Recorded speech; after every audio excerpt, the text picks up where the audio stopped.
Okay, we're back on this morning and we have the all the folks from the Agency of Transportation on the 2023 budget overview. And we've got a number of folks, and I think the Secretary, Joe Flynn, will lead off and take it from there. Thank you very much. Thank you very much, Chair Mazza. For the record, Joe Flynn, Secretary of the Agency of Transportation. With me today are Michelle Boomhauer, the Director of Policy, Planning and Intermodal Development, Ann Gamble, the Director and Chief Engineer of the Highway Division, Wanda Manoli, the Commissioner of the Department of Motor Vehicles, and I see with her Mike Smith, the Deputy Commissioner of the Department of Motor Vehicles, Jana Morse, the Director of Finance and Administration, Wayne Gamble, the Director of District Maintenance and Fleet, Bradley Kuchenberger, our CFO, and Costa Pappas works in legislative affairs and policy, and I think you all know Costa. So I will share my screen. And I want to thank everybody at the agency for a good job with this last snowstorm. I know it was a difficult time, and my thanks go out to everyone for all the good work they did. Thank you. Thank you, Senator. I am just trying to get it to the slideshow here. Bear with me. There. Can everybody see that okay? Yes, I can. Yep. Okay. So we are here to present the governor's recommended budget for fiscal 23 for the Agency of Transportation.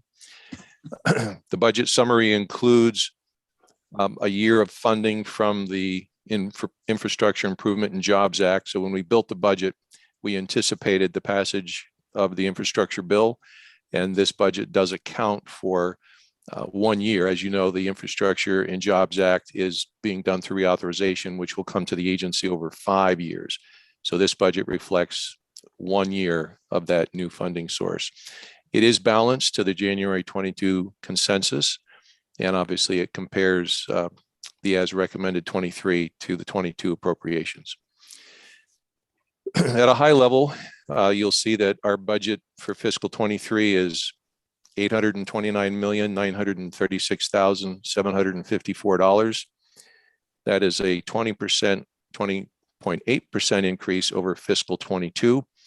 I would just draw some attention to the column second from the right at the top. State funds have increased 57.5 million, and federal funds just under 72 million at 71.9. This budget also includes two items that you'll note below. It includes 20.25 million directed to phase 2 of the DMV core system. In 22, you funded DMV, I believe, at approximately 24,500,000 for core. And this money would be there for phase 2 that would begin in fiscal 23. And the commissioner and her team will testify more to that. And in this budget is also $1,050,000 to VAST for enforcement and equipment grant programs.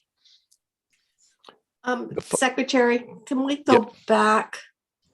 So this is the 23 budget overview, and on the TIB, I thought that that's in the budget adjustment. So I'm wondering, could you, I'm trying to understand the TIB fund figures here relative to what's in the 23 governors recommend. Is that that we're not talking about, we're talking about using the TIB money as pay-go. I just want to clarify what this means in the 23 context. Yes, I believe that is the case. Bradley can correct that if I misspoke, but we are paying off the TIB bonds as we had earlier indicated, Senator Kitchell, and that is explained later on in this presentation. That's absolutely correct, Secretary. Okay, so it is pay-go. It's just using those TIB revenues in that manner. Yes, yes. Okay. All right. You're not this budget does not propose any bonding at this point. That is correct. There's no bonding, no increase in taxes or fees. Can I follow up on that? Yep. So if the budget adjustment passes, this money wouldn't be in the fiscal year 23 budget. Is that right?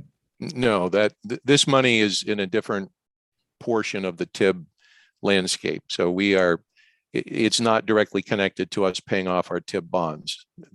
Bradley, can you explain that perhaps better than I am? Well, I would think you'd need some of that debt, sir, if we didn't agree with you, but I think we will. Then if we didn't pay it off, then you'd have to use some of that TIB for for your debt service. For part of the year. That's absolutely correct. The proposal in the fiscal year 22 budget adjustment, if approved and we pay off those bonds, the additional the yearly payment we would have had to make, we'd no longer have to make, which is why you see the TIB funds available in fiscal year 23, assuming the governor's recommended budget adjustment proposal of paying off those bonds.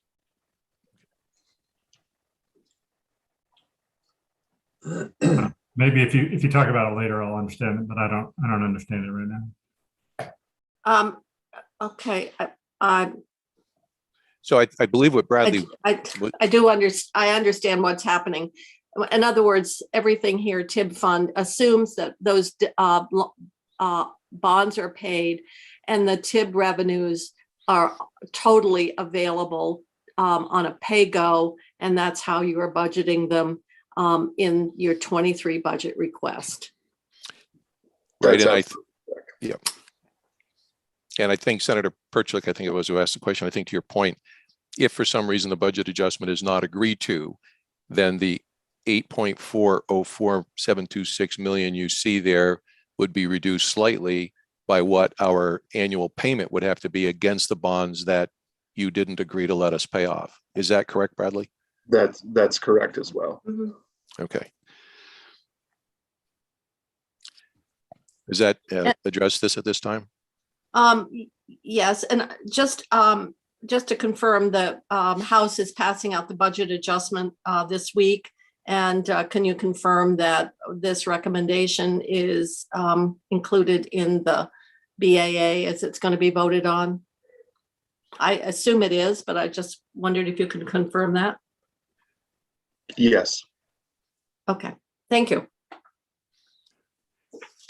This slide just shows the various funding sources for the budget that we're proposing, and the single largest funding bucket, if you will, is Federal Highway Administration in the darker brown shade on the right side of your screen. The second single largest portion of funding to us is state transportation dollars in yellow on the left. I won't go through each and every one of them, but the third largest is the other federal grouping of funders, which is the Federal Transit Administration, Federal Aviation, Federal Railroad, and National Highway Safety Transportation Administration. And again, this is just where our money comes from. This chart shows where the money goes. And we'll go through each and every one of these slices of the pie in the presentation. The single largest portion of our budget will go to paving this year at $158.8 million. The second largest is up on the upper right in gray, and that is a conglomeration of finance and administration, everything you see down at the bottom. In the text at the bottom of the slide, I would also show you that it's in this category of other where the money for DMV Phase 2 is allotted in this budget. The budget includes, obviously, as I said, funding from the Infrastructure Investment and Jobs Act. All told, there are $94.7 million in increased infrastructure work, 22.8 of that coming from state funds and just under 72 million of that through federal funds. We have also reduced our reliance on indirect rates. You might recall last year in our budget, we had used an indirect rate of 156%, which brought us in 15 million, excuse me, 146%, which brought us in $15 million. That came right off the top of federal highway money, and that was money that was not available to us to put toward projects. And this year we have weaned ourselves down to 56%, taking just $5.8 million. And the plan is in subsequent budgets to get that back down to zero. It does also cover reclassification cost for the agency, and that'll be broken down by DMV and VTrans in the presentation further. And what we've also done, and we'll speak to this at the end, but we've returned the town highway programs and the grant and aid program back to the statutory levels. So if you recall, in fiscal 21, we stopped those programs. In fiscal 22, we double funded those to statutory levels to make up for the year we stopped. And so in fiscal 23, we're going back to statutory funding levels, which in a later slide will appear, it is a decrease from 22 because you also had added an additional $3 million to grant and aid on top of our double funding the other town highway programs, but we'll go through that afterwards.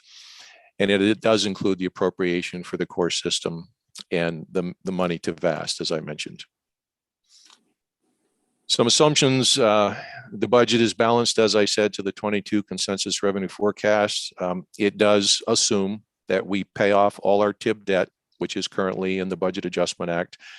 And doing so will save us $3.9 million over time in debt service. And the budget also assumes in the transit section that we've used all available COVID relief money in order to free up state funds that otherwise would have been necessary. And we'll show that in the presentation. Starting with the Department of Motor Vehicles, an increase of $3.8 million that continues the current level of service. DMV is estimated to collect $351 million this year. It does cover increases in benefits. It also covers cost and increase for reclassification of some of the DMV employees. And it does cover various increases we've seen in banking fees, mail processing fees. We've obviously got the reservation program that you're familiar with, and we're continuing that. It's a great program. The commissioner and her team will address more of these issues or more of these items in more depth, but they're all baked into this budget. Finance. So, Yes.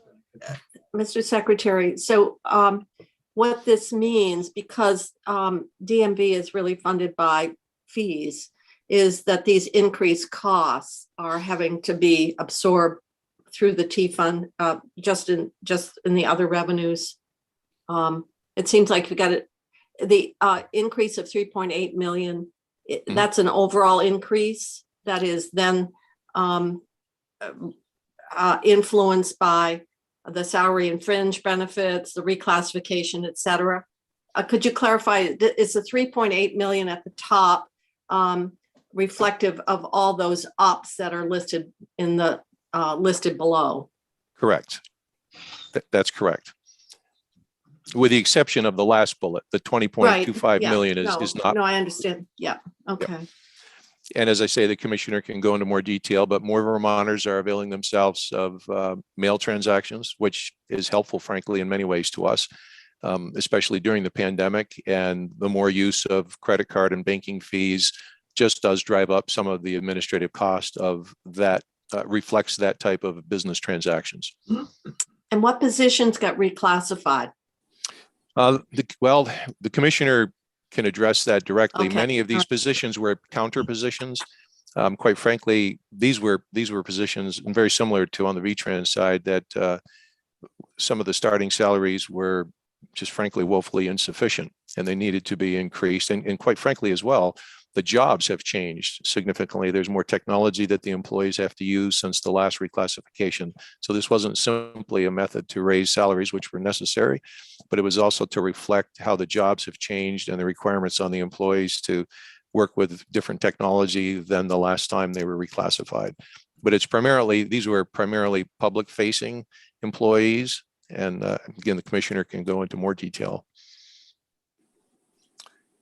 Finance and administration's portion of the budget is $19.9 million, an increase of $3.7 million.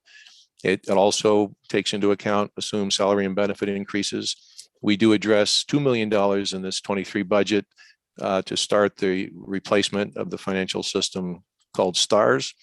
And this budget also in finance and administration takes into account some pilot positions that we're requesting. They have not been approved yet, but we want it to be prudent. And should they be approved, we will have the money there to pay for them. And across the agency, we're looking at 26 positions under the pilot program that we've requested to help us meet the increased areas of work through the Infrastructure Investment and Jobs Act. And there'll be more. You'll see that in the other programs as well. The paving budget this year is historic. The paving budget is 38.3 million larger than last year, which was, I believe, the largest year ever. It also represents the 10th year in a row that the agency has funded paving at $100 million or more. This year, in fiscal 23, we've exceeded the highest year ever by 30%. Continues our commitment to improving pavement conditions. There will be 64 construction projects planned in this budget. This doesn't include what we might do in district leveling, and we do some paving work also in roadway, but this is the major paving program. We will be looking at widening and rehabbing approximately 91 miles of shoulders for bike and ped. That type of work also resides in other portions of our budget, and believed to be targeting about 590 miles to be paved. Interstate Bridge is at $13.9 million. The biggest portion, of course, of the increase is due to the 2JA funding, and it'll fund 21 projects. 16 of those projects would be in construction this year. State Bridge, which are our secondary roads, $57.8 million, an 8.5% increase. And this would fund 32 total projects, including 16 large culverts and 16 bridges. So culverts of a certain size are considered a bridge and fall into this program. And these again are on state roads. You know, with these projects, has it factored in the cost? It's going to increase. It's going to cost for more funding because of the labor situation and material situation, or are those just estimates at this time? Well, Senator Mazza, they're estimating increases in materials and labor, but it's hard to necessarily pinpoint what the actual costs will be at the time a project goes to bid, because you know the inflation and the volatility in the markets. But we are looking at our projects with a lens that tells us the cost of doing them is different than it was, say, 2 years ago and 3 years ago. Because we don't know what it's climbing. I love the paving budget, but you know, how much are we going to get extra with the cost going? How much is going to increase with the fuel cost and labor cost? Right. So I hope, yeah, it's hard to predict. I know that. Thank you. And the roadway program is $51.3 million, $14 million increase, obviously, again, in large part due to the additional federal infrastructure money. This will fund 37 projects this year. The types of projects this addresses would be corridor reconstruction, shoulder widening. Again, I mentioned that under paving, and this is another area we do it as well, depending on the type of project. Streetscape improvements, concrete slab removal. If you recall the project about 3 years ago between Waterbury and Stowe on Route 100, that was a concrete slab removal project where they go down several feet, take out the original road and rebuild from the bottom up, if you will. And all these fall into the roadway program. Traffic and safety, $45.6 million, a $12 million increase. This would fund 24 projects this year, the types of which are typically intersection improvements, sign replacements, single signal system upgrades, rumble strips. You know that we have a commitment to 100% of rumble strips on all applicable roads, and about 80% of our state roads are applicable for rumble strips. So everywhere we're putting in new asphalt, following the guidelines on the policy for where they're placed, we're putting in the rumble strips. And we also make pedestrian accommodations. Just an example of a few of the types of projects that come under this traffic and safety area is the current project. We talked last week, I think, when we looked at the review of fiscal 22, the roundabout in the city of Burlington on US 7. Also, there'll be work at exit 16 in Colchester. And there'll be an improvement to a major intersection in South Hero at Route 2 and 314. Just that there'll be more, but those are the types of projects that come in this area. Park and ride facilities, It is a decrease simply based on the completion of some work last year. This project, this year, the projects would be beginning new construction in Berlin at exit 6. We completed the expansion in Berlin at exit 7, and that opened in November. This would be a new park and ride facility at exit 6, and the Williston facility just up the hill on 116 from exit 12. Together, these two facilities would add 204 spaces to our statewide system. Pedestrian and bike facilities, $19.8 million, which is a $3 million increase. This statewide would address 51 projects, would be funded in total, and of those 21 would move to construction. You'll see the towns listed below. There are many more. We thought we would just put an indication of the degree of vastness, if you will. These are all across the state of Vermont, and there's more will come when the program comes in and talks to you about that. Excuse me. Transportation alternatives. These are, again, we have like bike ped projects, salt shed projects, environmental mitigation, historic preservation. These are some things that don't fall in other programs. This is funded at $5.6 million this year, which is an increase as well. 45 projects altogether will be funded, and 18 are programmed for construction. Program development at $33.1 million is an $8.1 million increase, which does account for salary and benefit increases. It also talks about the movement. You recall in the overview we did last week, we moved some people from the highway division into maintenance, and we moved a group from maintenance into the highway division. It all washed financially, and this is just reflected in this budget here again. It's the budgetary version of what we discussed last week. Rest areas is a decrease. The budget is $418,000. You recall that Agency of Transportation is responsible basically for capital projects, and BGS is responsible for the operational side of each of the rest area. This particular budget, I believe, starts some preliminary engineering for looking at the I-91 Derby southbound. We know there'll be some degree of work that'll be needed there. That hasn't been fully decided yet, but there's some money in there for preliminary engineering, as well as, I believe, resurfacing in Sharon, and then other miscellaneous work statewide. Policy and planning at $13.2 million is a $1.7 million increase. The increase is basically just reflective of labor within the program. And we'll go through the modes, which also come under policy and planning, in just a moment. Maintenance at $106.3 million, which is a $2.8 million increase. It also addresses payroll, and it addresses reclassification. I mentioned reclassification in DMV. Director Gamble and his team also did a reclassification for our entry-level maintenance workers to try to, first of all, recognize how their jobs have changed. They're now using technology they weren't using 10 years ago when the last reclassification occurred. Uploading information to iPads, where in the past it was clipboards and pencils, and also to try to put us in an area that was more competitive to many towns. We were outpriced at entry-level jobs in road department type work in many places by $5 and $6 an hour. So we were able to accomplish that, and this is fully accounted for. And again, you'll note in the center here, it addresses the switch of some people between maintenance and highway and maintenance, the drill team and the Operation and Safety Bureau that we discussed.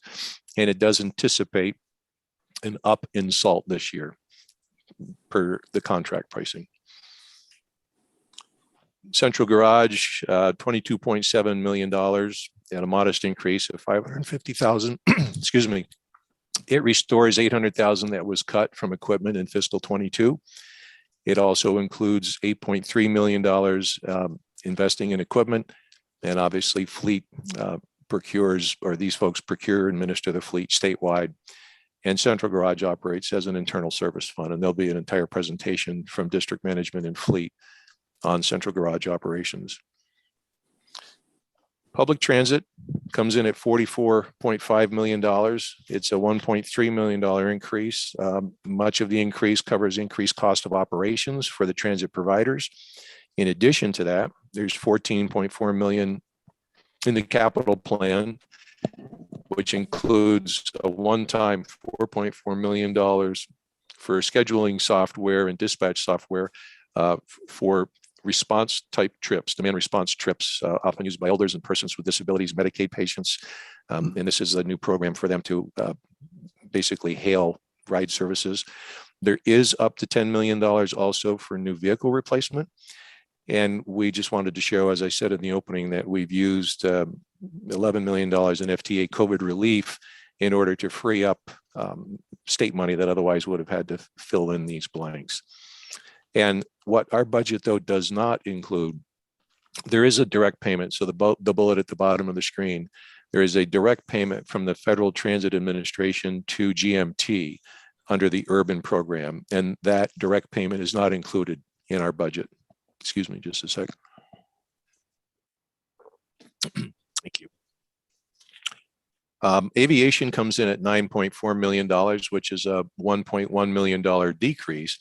Decreases and increases in these programs typically follow the phases of construction from given year to given year. And this is reflected in this modest decrease this year. There will be projects in Highgate at the airport in Franklin County on runway reconstruction. There will begin to be construction on the Coventry Terminal Building at the Northeast Kingdom International Airport. There will be a reconstruction of the main runway at Hartness Airport in Springfield and reconstruction of the main runway at the Rutland Airport in Clarendon, and the construction of a fuel farm at the Morrisville Stowe Airport, which will culminate work that was just completed this year, in calendar 21, which was extension of the runway there and the construction of a taxiway in Morrisville. So the fuel farm is next. The rail program comes in at $35.4 million, which is a $900,000 decrease. It fully funds Amtrak passenger rail service. It also funds our portion of another year of match for the build grant. You recall several years ago that we received $28 million for a build grant from the federal government for we received $20 million, excuse me, the actual project costs are $28 million. And so we're making the rest up, in state money. And this is work we've talked about.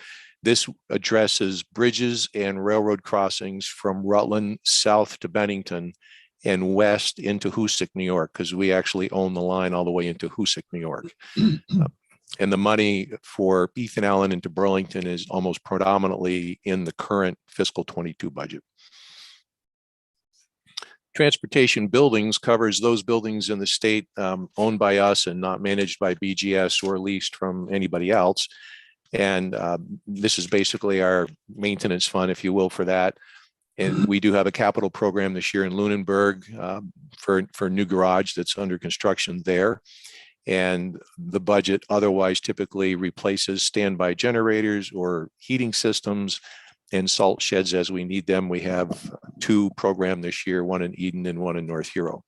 I would also take a moment to say that when we rehabilitate or reconstruct these garages, we are doing our best to bring them up to, I'm not sure if the term is net zero or, but for example, Tunbridge has just been completed. We've taken out the fossil fuel heating systems. We're using heat pumps and solar for that facility. And that is the same type of construction you'll see in Lunenburg.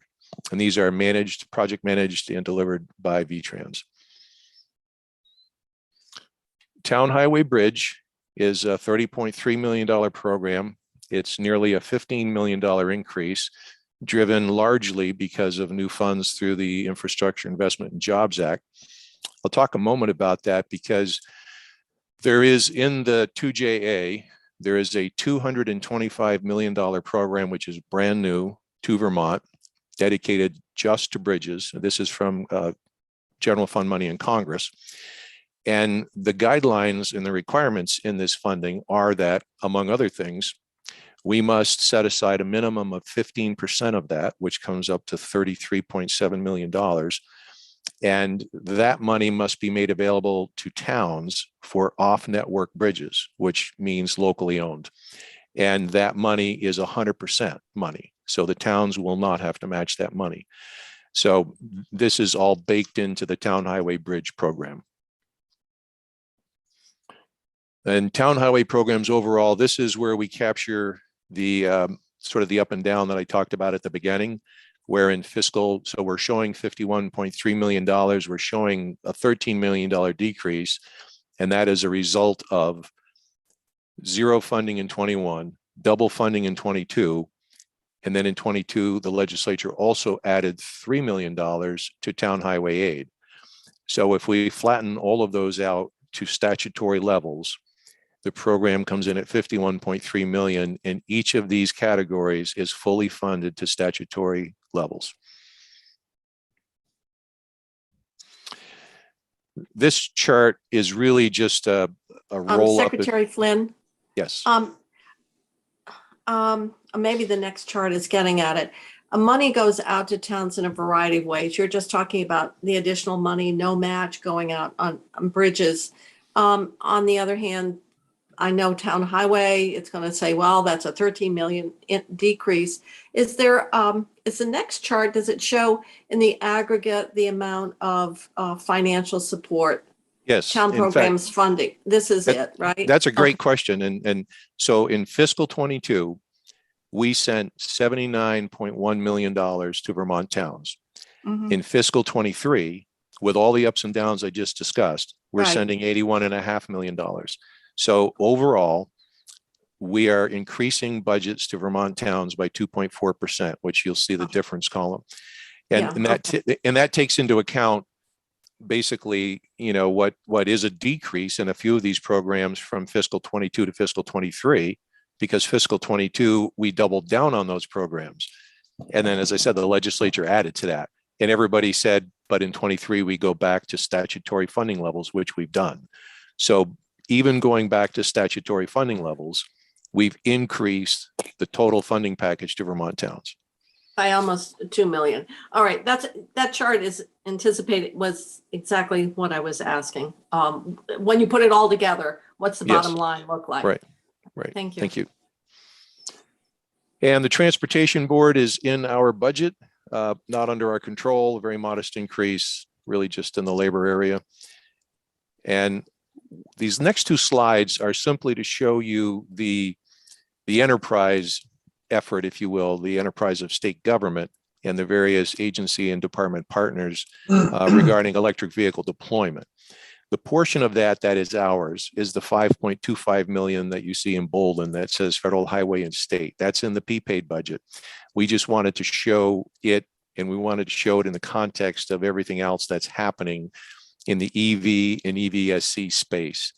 And there will be further testimony specifically on all the elements within EV and EVSC, but we just wanted to show that in this presentation. So again, 5.25 million is in the prepaid budget in Michelle's shop. And that is the extent of the PowerPoint. Thank you for listening to me read that to you. Good overview. Yep. Questions? Yes, Senator Perchik. Am I correct that we're going to get details on all of that from different division heads? And so questions for specifics are probably better for them.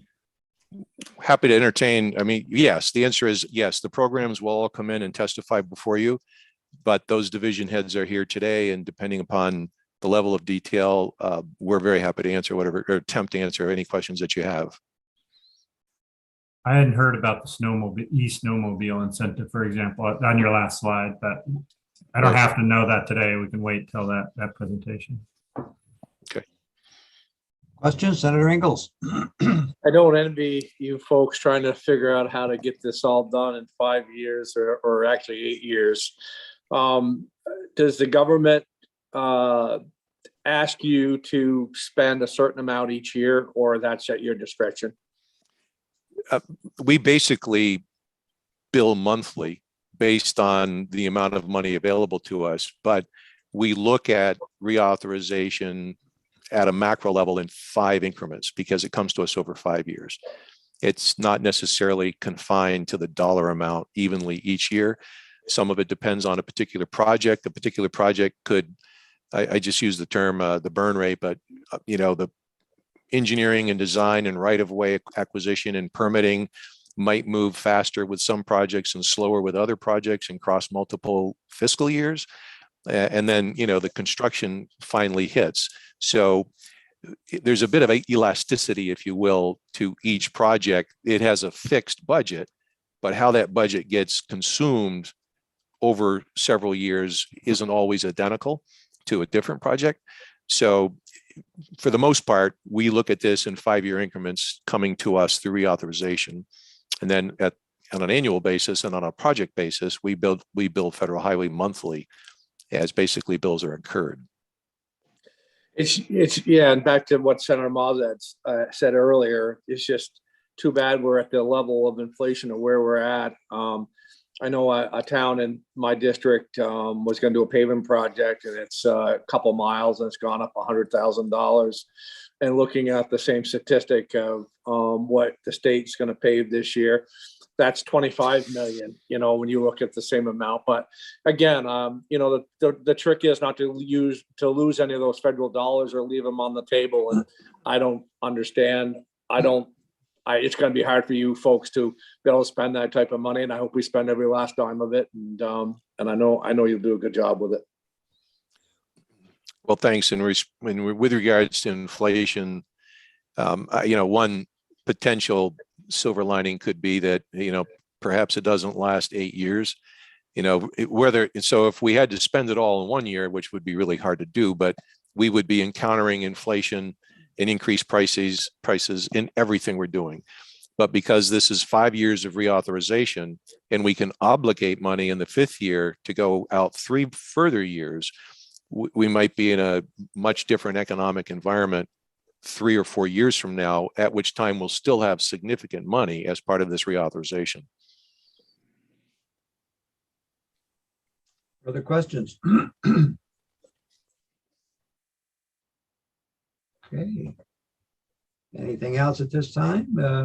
I'm sure we'll have the discussion ongoing as things go along, but I think that's a good overview, exactly where everything is going. If we get questions, we know exactly where the money's going. Pretty excited about some of the increases. The town should be very pleased, and because they got other state money too that's coming in under different programs that are going to benefit to a stormwater or whatever it is. They're getting other funds. So, and paving is exciting because everybody wants paving. If we do 600 miles, that's a lot of paving. That's a lot of paving a mile. Anything else, Senator Kitchell? I think you're muted. The only thing is when you have these big bulges, then you're creating a big bulge again. When